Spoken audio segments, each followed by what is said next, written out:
तो आज हम पढ़ने वाले हैं वो है एरोमेटिक यौगिक या एरोमेटिक हाइड्रोकार्बन की क्लास 11th की बात करते हैं। तो ये लास्ट चैप्टर है जिसमें टॉपिक आता है।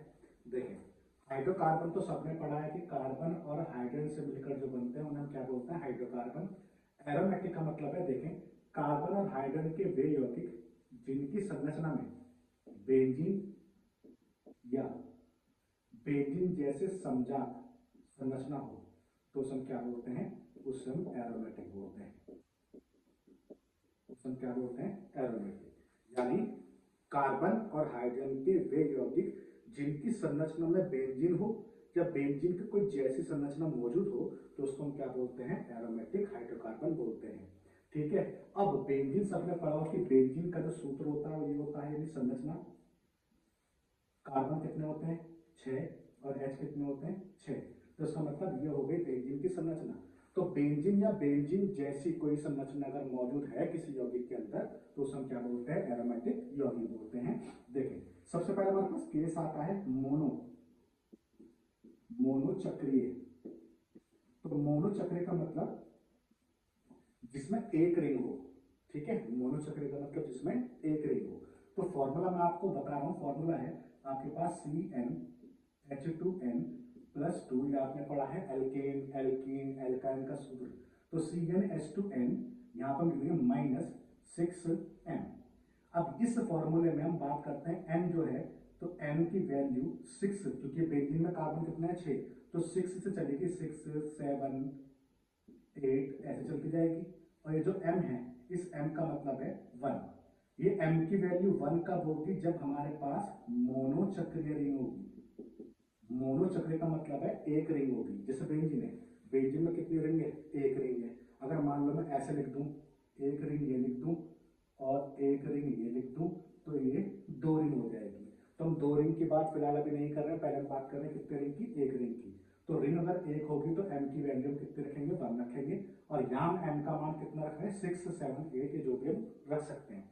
अच्छा देखें, अगर मैं इस फॉर्मूले में m का मान 6 रखूं तो ये कितना बन गया, C6, यहाँ पे 6 रखें तो H 2 into 6 minus 6 into n। तो मोनो चक्र के लिए m की वैल्यू कितनी है, 1, तो ये 1 हो गया। तो 6 दूनी 12, 12 में से 6 गए 6, इसका मतलब क्या बच गया, C6H6। तो ये सूत्र बन गया किसका, बेंजीन का। ऐसे अगर मान के चलो कि n का मान 7 रखूं तो ये कितना होगा, C7H 2 into 7 minus 6 into m। m का मतलब मोनो चक्र की बात हो रही है तो m का मान कितना आ जाएगा, 1 आ जाएगा, तो इंटू 1। तो ये कितना हो गया, C7। h कितना हो गया, 7 में 14, 14 में से 6 गए 8, तो C7H8। तो दूसरी जो रिंग है वो हमारे पास ये बन जाएगी। कैसे बनेगी, देखें, यहाँ पे कार्बन कितना है, 7 है, और मैंने आपसे बोला है कि रिंग कितनी होनी चाहिए, मोनो में 1 होनी चाहिए। तो ये हो गई हमारे पास एक रिंग। अब कार्बन 7 होने चाहिए, कार्बन यहाँ पे 6 है तो 7 और कार्बन यहाँ लगा देंगे। एच कितने होने चाहिए, 8, तो सबको पता है यहाँ एक एच होगा, 2 3 4 5, तो 5 है तो यहाँ पे 3 एच आ जाएंगे, तो 5 और 3 8 हो जाएंगे। तो ये क्या बन गया, मिथाइल बेंजीन या फिर टालुइन बन जाएगा। इसका मतलब है कि जब मोनो चक्र की बात होगी तो रिंग हमें कितनी लेनी है, सिर्फ और सिर्फ एक रिंग लेनी है, इस चीज का ध्यान रखेंगे। ऐसे ही हम सी का मान यहाँ पे 8 रख सकते हैं, तो फिर और भी केस आ सकते हैं। ठीक है, अब बात करते हैं कि रिंग रिंग अगर आपके पास द्विचक्रीय होगी, द्विचक्रीय, तो द्विचक्रीय रिंग के लिए m का मान कितना होगा, m का मान 2 हो जाएगा, ध्यान रखना। द्विचक्र में m का मान 2 और मोनो में m का मान कितना होगा, 1। अब बात आती है n की वैल्यू, तो n की वैल्यू मैंने यहाँ पे कितनी लिखी है, 6 7 8 ऐसे। अब ध्यान रखेंगे जब रिंग कैसी होगी, द्विचक्रीय, तो n का जो मान है वो 10 से शुरू होगा, 10 11 12 ऐसे शुरू होगा, ध्यान रखना। ठीक है, चलो करके देखते हैं। तो फॉर्मूला हमारे पास ये है, CnH2n माइनस 6m। n की स्टार्टिंग कितने से होगी, 10 से, तो ये कितना हो गया, C10H2 into 10 minus 6m। m का मान कितना होगा, द्विचक्र के लिए 2 होगा, तो 2 हो गया। तो कितना हो गया, C10, h कितना हो गया, 10 दूनी 20, और ये कितना हो गया, 6 दूनी 12, तो 20 में से 12 गए, कितने बच गए, 8। ये हो गया C10H8। C10H8 इसका मतलब है आपके पास रिंग कितनी बनेगी, 2 बनेगी। तो आपको ऊपर दिख रहा होगा कि रिंग कितनी है, 2। देखिए ये हमारे पास हो गया 2 रिंग। अब आपने पढ़ा होगा कि रिंग में हम इस डबल बॉन्ड को ऐसे लगा सकते हैं, ठीक है। अच्छा कार्बन देखें, 1 2 3 4 5 6 7 8 9 10, तो कार्बन कितने हो गए, 10। अब बात करते हैं एच की, तो 1 2 3 4 5 6 7 8 8 कितने हो गए एच।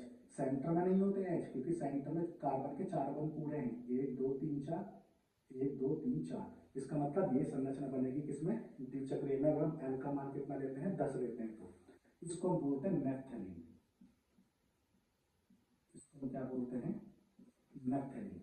तो इस तरीके से आप द्विचक्रीय रिंग कैसे बनेगी, फॉर्मूला क्या होगा वो आप यूज कर सकते हैं, ठीक है। अच्छा अब बात करते हैं, अगर रिंग द्विचक्रीय नहीं हुई, रिंग कैसी हो जाए, त्रिचक्रीय हो जाए, त्रिचक्रीय। तो त्रिचक्रीय में m का मान हम कितना रखेंगे, 3 रखेंगे। और जो n की वैल्यू है वो 14 से स्टार्ट होगी, 14 15 करते ऐसे, ठीक है। अच्छा अब अगर मैं n का मान 14 रखता हूँ इस फॉर्मूले में, तो फॉर्मूला हो गया CnH2n - 6m। अब अगर मैं n का मान यहाँ पे 14 रख दूँ तो कितना हो गया, C14H2 × 14 - 6 × m। m का मान कितना है, 3, तो कितना हो गया, C14 हो गया, H कितना हो गया, 14 दूनी 28, और ये कितना हो गया, 6 तिया 18।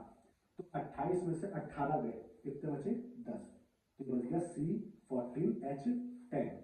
तो इसका मतलब है इस केस में जो रिंग होगी वो कितनी होगी, त्रिचक्रीय, यानी इस केस में रिंग 3 बनेगी। तो देखें एक रिंग ये होगी,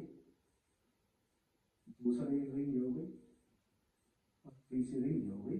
बाकी हमने क्या कर दिया, डबल बॉन्ड लगा दिए, ठीक है। अच्छा देखें, कार्बन 1 2 3 4 5 6 7 8 9 10 11 12 13 14, तो कार्बन तो 14 हो गए। अब H चेक करते हैं, तो H 1 2 3 4 5 6 7 8 9 और ये 10, तो H 10 हो गए। सेंटर में H नहीं होते, क्योंकि सेंटर में 4 बंद कार्बन के पूरे होते हैं। तो इस तरीके से आप जो है इस फॉर्मूले का यूज करके आप बना सकते हैं कि बेंजीन की कितनी स्ट्रक्चर बनेगी। अच्छा हम बात करते हैं इसकी, तो इसको हम बोलते हैं एंथ्रासीन।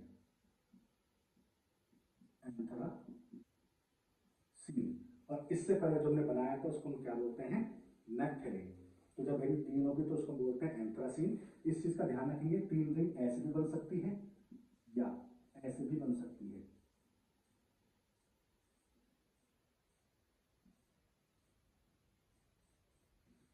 इस पर तुम्हें पता है कि हम ट्रिपल जो बॉन्ड है इसको हम सर्कल से भी शो कर सकते हैं, ऐसे।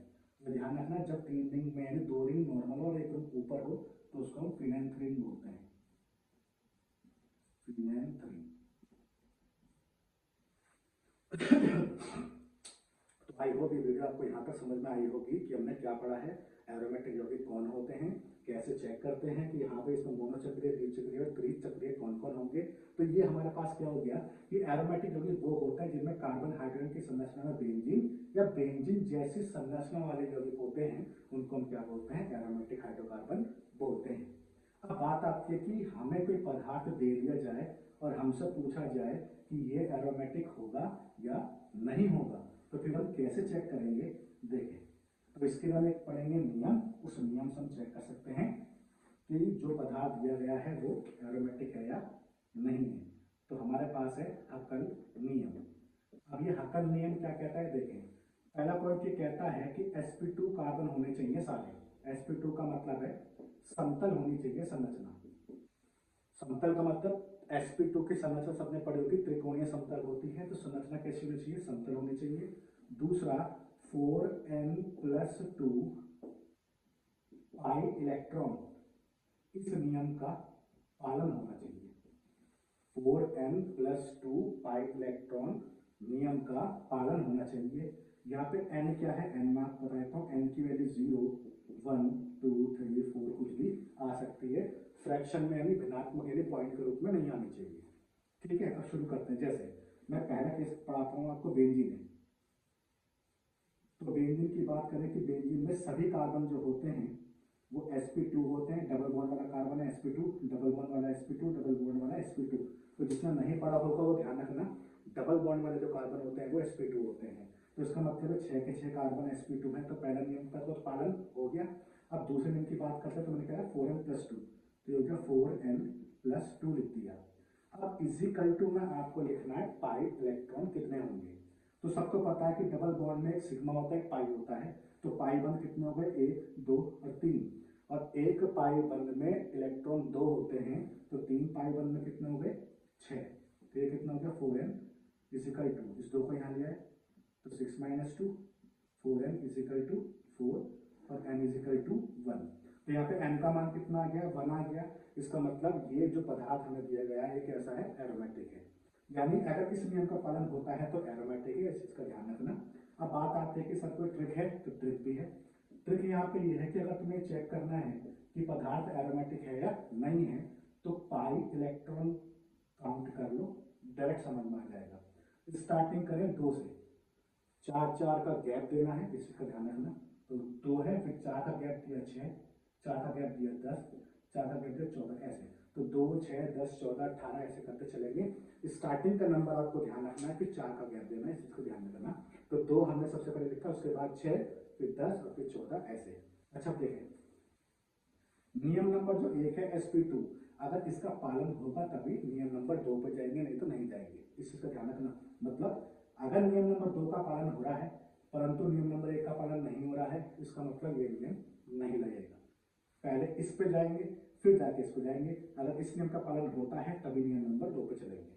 ठीक है, चलो ये सारे कार्बन sp2 है, तो नियम नंबर 1 का पालन तो हो गया। नियम नंबर 2 के लिए मैंने शॉर्ट एंड ट्रिक लिख दी है।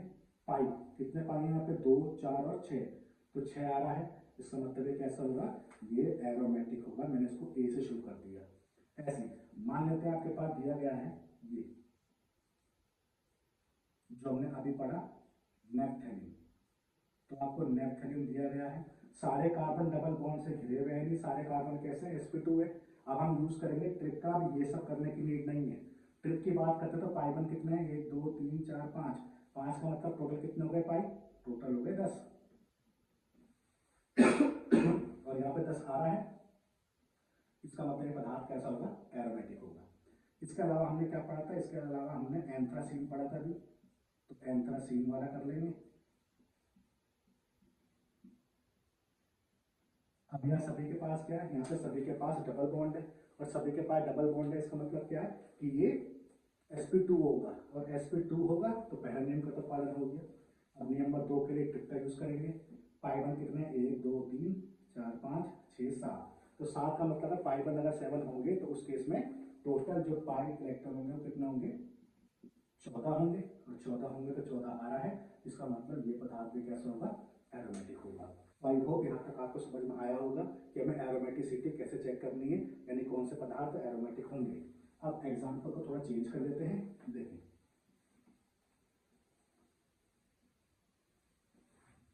मान के चलो आपको दिया है ये 3 के रिंग दिए, एक पाई बन दिया है और प्लस का चार्ज दिया है। डबल बॉन्ड वाले कार्बन कैसे होते हैं, sp2 होता है, ये मैं पता है। तो ये sp2 ये sp2, अब बचा ये प्लस। तो ध्यान रखना कि जो कार्ब धनायन होते हैं यानी कार्बोनियम आयन होते हैं, ये भी sp2 होते हैं, इस चीज का ध्यान रखना। तो ये sp2 ये sp2 और ये भी sp2। तो पहला नियम का तो पालन हो गया। बचा नियम नंबर 2। नियम नंबर 2 के लिए ये है पाई इलेक्ट्रॉन 2 6 10 14 होने चाहिए। तो प्लस का मतलब कमी होती है, तो यहाँ तो कुछ है ही नहीं। बचा एक पाई बन, एक पाई बन का मतलब पाई इलेक्ट्रॉन कितने हो गए, 2 हो गए। 2 हो गए तो 2 आ रहा है, इसका मतलब कैसा होगा, एरोमेटिक होगा। ठीक है, अगर हम बात करें जैसा आपके पास दिया है ये एरोमेटिक होगा या नहीं होगा। देखें, डबल बॉन्ड वाला कार्बन है sp2 sp2, यहाँ पर सिंगल है तो सिंगल बॉन्ड का मतलब sp3, इसका मतलब यहाँ पे सारे कार्बन sp2 नहीं है, इसका मतलब ये एरोमेटिक नहीं होगा। ऐसे बात करते, सपोज आपके पास दिया है ये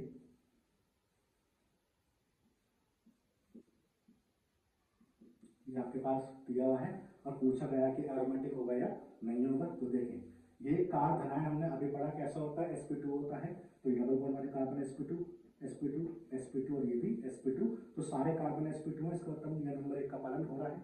अब नियम नंबर 2 की बात करते हैं तो इस प्लस का मतलब यहाँ कुछ है ही नहीं, बचे पाई बल कितने 1 2 3, तो टोटल इलेक्ट्रॉन पाई वाले कितना है 6, और 6 का मतलब ये 6 आ रहा है यहाँ, इसका मतलब ये पदार्थ कैसा होगा, एरोमेटिक होगा।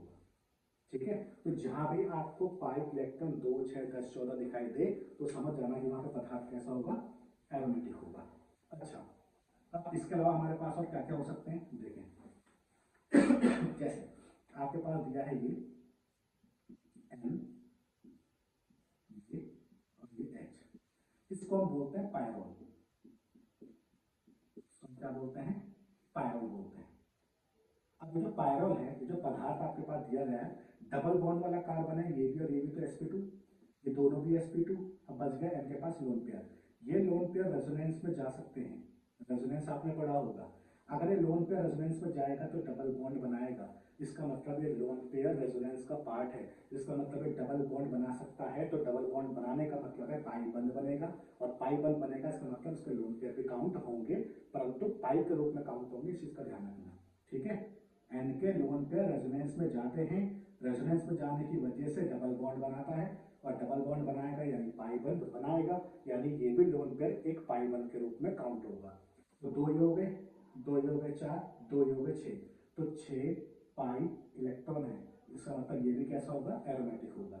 इसके अलावा हम बात करते हैं, जैसे हमारे पास है ये सल्फर, इसको हम बोलते हैं थायोफील, थायोफील। सल्फर की बात करते हैं तो ये कौन से समूह में आता है, समूह नंबर 16, ऑक्सीजन के नीचे कौन आता है, सल्फर, उससे टी ओ। तो जिस तरीके से ऑक्सीजन पे लोन पेयर 2 होते हैं, सल्फर पे भी लोन पेयर कितने होते हैं, 2 होते हैं। तो सल्फर पे जो लोन पेयर है वो ये रहा, एक लोन पेयर अंदर होता है, एक लोन पेयर बाहर होता है, ऐसे। इसका मतलब ये लोन पेयर भी पाई बंद यानी रेजोनेंस में पार्टिसिपेट कर सकता है, इसका मतलब है ये लोन पेयर जो अंदर वाला लोन पेयर है वो काउंट होगा, इस लोन पेयर से पाई बंद बनेगा, इसका मतलब ये एन के जैसा ही है। तो 2 ये हो गए, 2 4 और 2 6, तो यहाँ पे 6 पाई आ रहे हैं, इसका मतलब ये भी कैसा होगा, एरोमेटिक होगा। इसके अलावा हम बात करते हैं, जैसे नेक्स्ट आपके पास ये है, इसका नाम है फ्यूरॉन, इसका नाम क्या है, फ्यूरॉन है। अब तुम्हें समझ में आ रहा होगा कि ऑक्सीजन और सल्फर दोनों पर 2 लोन पेयर होते हैं, तो यहाँ भी ऑक्सीजन पे लोन पेयर अंदर होगा और एक बाहर होगा, तो ये भी लोन पेयर रेजोनेंस में जाएगा, यानी ये भी डबल बंद बनाएगा, यानी पाई बंद बनाएगा। तो 2 ये हो गए, 2 ये हो गए, 2 ये हो गए, टोटल हो गए 6, इसका मतलब ये पदार्थ भी कैसा होगा, एरोमेटिक होगा। तो आई होप यह तो बात आपको समझ में आ रही होगी कि कैसे हमें एरोमेटिक जो पावर है या जो एरोमेटिक पदार्थ है वो चेक करने हैं। तो देख, अब हमारे पास आता है कि एरोमेटिक के अलावा और क्या क्या चीज़ हम चेक कर सकते हैं। तो नेक्स्ट देखें, तो हमारे पास जैसा मान लो सपोज करो कि हमारे को ये दिया हुआ है और यहाँ दिया है माइनस का चार्ज, तो डबल बॉन्ड वाले कार्बन कैसे होते हैं, sp2 sp2 sp2 sp2, अब यहाँ गया माइनस। तो ध्यान रखना कार्बन पर चार्ज जब माइनस का होता है तो उसको हम क्या बोलते हैं, कार्ब ऋणायन बोलते हैं, और इसका जो संकरण होता है वो sp3 होता है। बस एक चीज का ध्यान रखना, अगर ये माइनस का चार्ज रेजोनेंस में जा रहा है तो उस केस में ये sp3 नहीं होता, फिर ये sp2 बन जाता है। देखें, इस माइनस की बात करें तो उससे बगल में डबल बॉन्ड है, यानी यहाँ से यहाँ रेजोनेंस होगा, इसका मतलब माइनस का चार्ज किसमें चेंज होगा, डबल बॉन्ड में चेंज होगा, इसका मतलब है माइनस का चार्ज जो है वो पाई बंद का वर्क करेगा। इसका मतलब ये जो माइनस वाला कार्बन है ये sp2 है, तो ध्यान रखना अगर नॉर्मल कार्बन पर माइनस का चार्ज है तो sp3, और अगर ये कार्बन जिस पर माइनस का चार्ज है वो रेजोनेंस में जा रहा है तो फिर ये sp3 से sp2 में चेंज हो जाता है। इसका मतलब है सारे कार्बन कैसे हैं, sp2 है। अब बात करते हैं सेकंड की, तो ट्रिक हमारे पास ये है, एक माइनस का मतलब है कि जब ये बंद बनाएगा पाई, तो एक पाई बंद में इलेक्ट्रॉन कितने हो गए, 2 2 ये और 2 ये, तो टोटल कितना हो गए 6। तो 6 पाई होने का मतलब है कि यहाँ पे ये पदार्थ कैसा होगा, एरोमेटिक होगा, यानी 6 यहाँ पे आ रहा है। इसके अलावा आपके पास जैसे मान लो ये है, यहाँ पे मैंने बेंजीन बनाया, तो बेंजीन में कार्बन की जगह मैंने क्या ले लिया, N ले लिया, और यहाँ पे इस पदार्थ की बात करते हैं तो इस पदार्थ को बोलते हैं पिरिडीन। पिरिडीन में ध्यान रखना कि जो N के लोन पेयर होते हैं वो बाहर होते हैं, जबकि हम बात कर रहे थे किसकी, पायरोल की, तो पायरोल में जो N के लोन पेयर होते हैं वो रिंग के अंदर होते हैं, इस चीज का ध्यान रखना। अब क्योंकि ये रिंग के बाहर है, इसका मतलब ये वाले लोन पेयर रेजोनेंस में काउंट नहीं होंगे क्योंकि ये रिंग के बाहर है। तो बचा क्या, रिंग के अंदर 2 तो 4 और तो 6 पाई इलेक्ट्रॉन है, इसका मतलब ये पदार्थ कैसा होगा, ये पदार्थ एरोमेटिक होगा। ठीक है, तो ये सारे एग्जाम्पल मैंने आपको जो बताए हैं किसके हैं, एरोमेटिक के हैं, इस चीज का ध्यान रखना। अब जैसे हम बात करते हैं, मान के चलो कि जो आपके पास रिंग दी है वो रिंग कनेक्ट नहीं है। जैसे आपने अभी नेपथलीन का एग्जाम्पल किया, तो नेपथलीन के एग्जाम्पल में हमने पाई बंद लगाए ऐसे, ये दोनों रिंग कनेक्ट हैं इस कार्बन से। ठीक है, अब हम बात करते हैं तो 2 2 4 2 6 2 8 और 2 10, तो तुमने लिखा कि 10 पाई इलेक्ट्रॉन हो गए, तो ये कैसा हो गया, एरोमेटिक हो गया। मान के चलो रिंग कुछ ऐसे दी है, 2 रिंग तो है परंतु आपस में कनेक्ट कुछ ऐसे है, सेपरेट फॉर्म में कनेक्ट है, एक दूसरे कनेक्ट नहीं है। ये इसके पाई बंद हो गए और ये इसके पाई बंद हो गए। तो आपने क्या देखा, 2 2 4 2 6 2 8 2 10 और 2 12, तो 12 यहाँ पे है नहीं, इसका मतलब एरोमेटिक नहीं है। तो ध्यान रखना, हैकल नियम जो है मोनो चक्रीय यौगिकों पर लगता है। मोनो का मतलब है रिंग पूरी एक बनी हो या ऊपर से मतलब एक दूसरे से कनेक्ट होनी चाहिए। तो मैं इस रिंग को अलग देखूंगा, इस रिंग को अलग देखूंगा, ये ध्यान रखना, यानी 6 यहाँ है और 6 यहाँ है, तो ये 12 काउंट नहीं होगा, इस रिंग के लिए अलग काउंट होगा, इस रिंग के लिए अलग काउंट होगा। इसका मतलब ये 6 होगा, ये 6 होगा, तो 6 यहाँ पे आ रहा है, इसका मतलब पदार्थ कैसा होगा, एरोमेटिक होगा। तो आई होप यहाँ तक आपको समझ में आया हो कि एरोमेटिसिटी यानी एरोमेटिक यौगिक हम कैसे चेक करते हैं। ठीक है, अब बात करते हैं कि एरोमेटिसिटी किसे कहते हैं, तो एरोमेटिसिटी भी इसे कहते हैं, इसका ध्यान रखना। अब बात करते हैं कि हमारे पास एरोमेटिक के अलावा क्या है, तो ध्यान रखना, अब आता है हमारे पास एंटी एरोमेटिक यौगिक या एंटी एरोमेटिक हाइड्रोकार्बन, ये है। तो एंटी का मतलब होता है उल्टा, जिस तरीके से तुमने पढ़ा होगा बीएमओ और एबीएमओ यानी बंधित और अनाबंधित, यानी एमओटी में आपने जैसा पढ़ा होगा, वैसे ये है एंटी एरोमेटिक यौगिक कौन होते हैं। देखिए, इसके लिए भी हैकल नियम लगेगा। पहला जो पोर्शन है sp2 ये होना चाहिए। दूसरा जो नियम है वो 4n+2 की जगह सिर्फ 4n है, यानी 4n पाई इलेक्ट्रॉन, इसका पालन होना चाहिए। यानी यहाँ पे 4n+2 नहीं रहेगा, और जो n की वैल्यू है वो 0 से स्टार्ट नहीं होगी, 1 से स्टार्ट होगी, ध्यान रखना। यानी यहाँ भी वैल्यू फ्रैक्शन में नहीं आनी चाहिए। अब बात करते हैं इसके लिए ट्रिक क्या है, तो इसमें पाई इलेक्ट्रॉन की स्टार्टिंग होगी 4 से, गैप सेम रहेगा, 4 का गैप देना है जैसे हमने इस नियम में दिया था पहले वाले में। तो 4 के बाद 8 12 ऐसे 4 का गैप रहेगा, स्टार्टिंग 4 से होगी। जैसे मैं आपसे पहला पदार्थ बोलूं ये है, पहले प्रॉपर मेथड से कर लेते हैं फिर ट्रिक से करेंगे। sp2 sp2 sp2 sp2 पहला नियम का पालन हो गया। दूसरा नियम, तो दूसरे नियम में मैंने लिखा 4n = पाई इलेक्ट्रॉन 2 और 2 4, तो n की वैल्यू कितनी आ गई 1, और 1 यहाँ पे आ रही है, इसका मतलब है एंटी एरोमेटिक पदार्थ होगा। दूसरी बात, ट्रिक की बात करें तो स्टार्टिंग कितने से 4 से, 2 और 2 4, तो पाई इलेक्ट्रॉन यहाँ पे 4 है, इसका मतलब ये कंपाउंड कैसा होगा, एंटी एरोमेटिक होगा। तो पहला केस हमारे पास ये हो गया। दूसरा हमारे पास मान लो ये दिया हुआ है, सपोज करो ये दिया हुआ है, तो मैंने आपसे अभी बोला था क्या कि जो माइनस वाला होता है वो sp3 होता है, परंतु रेजोनेंस में जाने पर ये sp2 में चेंज हो जाता है। तो ये माइनस का चार्ज जब रेजोनेंस में जाएगा तो डबल बॉन्ड बनेगा, यानी यहाँ भी ये माइनस का चार्ज पाई बॉन्ड की तरह ही कार्य करेगा। तो सारे कार्बन कैसे हैं, sp2 हैं, 2 2 4 2 6 और 2 8, और 8 आ रहे हैं, इसका मतलब 8 यहाँ पे है, तो इसका मतलब क्या है, एंटी एरोमेटिक पदार्थ होगा। ऐसे बात करते मान के चलो कि आपके पास दिया हुआ है, सपोज करें ये पदार्थ आपके पास दिया हुआ है और आपसे पूछा जा रहा है कि पदार्थ एरोमेटिक है या एंटी एरोमेटिक है, दोनों में से कौन सा होगा। तो देखें, प्लस का मतलब ये कार्बन में कैसा है, sp2 है, sp2 sp2 sp2 sp2 सारे sp2 हैं, परंतु इस प्लस का मतलब इलेक्ट्रॉन यहाँ पे नहीं है, बचा क्या, ये और ये बचा, 2 और 2 4, तो 4 पाई इलेक्ट्रॉन यहाँ आ रहे हैं, इसका मतलब ये भी कैसा होगा, एंटी एरोमेटिक होगा। तो आई होप यहाँ तक चीजें आपको समझ में आई होगी। तो एरोमेटिक कौन होते हैं, एंटी एरोमेटिक कौन होते हैं, और जो दोनों नहीं होते हैं वो भी आप चेक कर सकते थे। तो इस हिसाब से सारा पार्ट आपको समझ में आया होगा। मैं आपको एक चीज और बता देता हूँ जो कि स्पेशल केस है। देखें, जैसा आपके पास मान लो ये है 8 की रिंग आपको दी गई है, 8 की रिंग ये हो गई। हर कार्बन की बात करते हैं, सारे कार्बन sp2 होंगे, डबल बॉन्डेड कार्बन है सारे, तो sp2 का मतलब इस नियम का पालन हो गया। बात करते हैं 2 2 4 2 6 और 2 8, तो 8 पाई इलेक्ट्रॉन यहाँ पे आ रहे हैं, 8 का मतलब ये हो गया, इसका मतलब ये कौन हुआ, एंटी एरोमेटिक हुआ। परंतु ये एंटी एरोमेटिक नहीं होता, नॉन एरोमेटिक होता है। मतलब ना तो ये एरोमेटिक है और ना ही ये एंटी एरोमेटिक है। ऐसा क्या हुआ कि ये एंटी एरोमेटिक नहीं हुआ? तो ध्यान रखना कि ये जो आपके पास पदार्थ है इसको हम बोलते हैं कॉट, COT। कॉट का मतलब होता है, सी का मतलब साइक्लो, साइक्लो का मतलब रिंग, तो साइक्लो की रिंग हो गई। ओ का मतलब ऑक्टा, कितने की रिंग है, 8 की, तो साइक्लो ऑक्टा।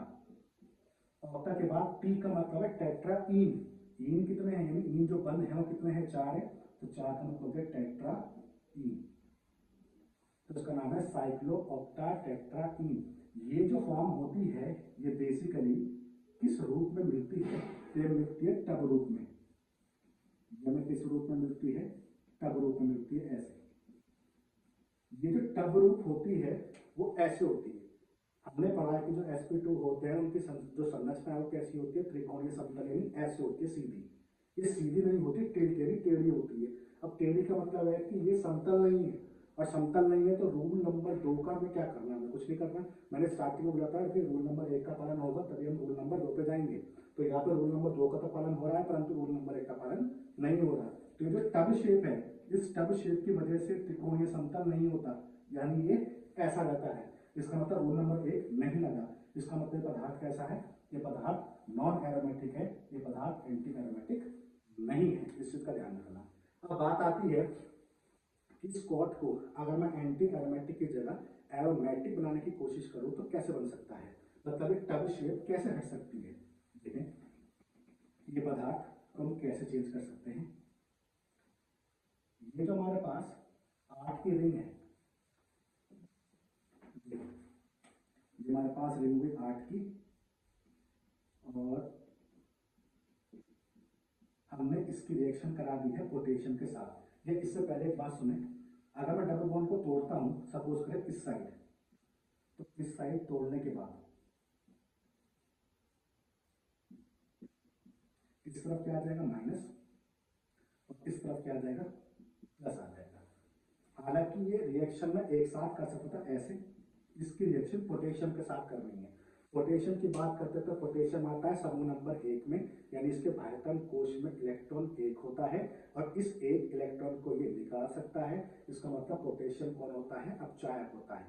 पोटेशियम अपचायक होता है, इसका मतलब पोटेशियम अपचायक गुण दर्शाता है, 1 इलेक्ट्रॉन देने का कार्य करता है। अच्छा देखिए, यहाँ जब मैंने इसको यहाँ शिफ्ट किया तो माइनस आया, प्लस आया। प्लस का मतलब कमी। अगर पोटेशियम 1 इलेक्ट्रॉन इसको दे दे तो ये क्या बन जाएगा, मुक्त मूलक। पोटेशियम 2 ले लूं तो 1 और दे देगा, तो ये क्या बन जाएगा, माइनस। माइनस का मतलब ऐसे बन जाएगा। तो इसका मतलब है यहाँ पे हम पोटेशियम जो है वो 2 लेंगे, 1 इलेक्ट्रॉन मिलते ही मुक्त मूलक बनेगा, और दूसरा मिलते ही ये क्या बन जाएगा, माइनस का चार्ज बन जाएगा, यानी लोन पेयर बन जाएगा। और ये रेजोनेंस में जा सकता है, ये भी रेजोनेंस में जा सकता है। इसका मतलब ये दोनों कार्बन कैसे हैं, sp3 नहीं है, sp2 है, क्योंकि ये रेजोनेंस में जा सकते हैं। अच्छा देखिए, इस माइनस और इस माइनस के बीच में क्या होगा, प्रतिकर्षण यानी रिपल्शन।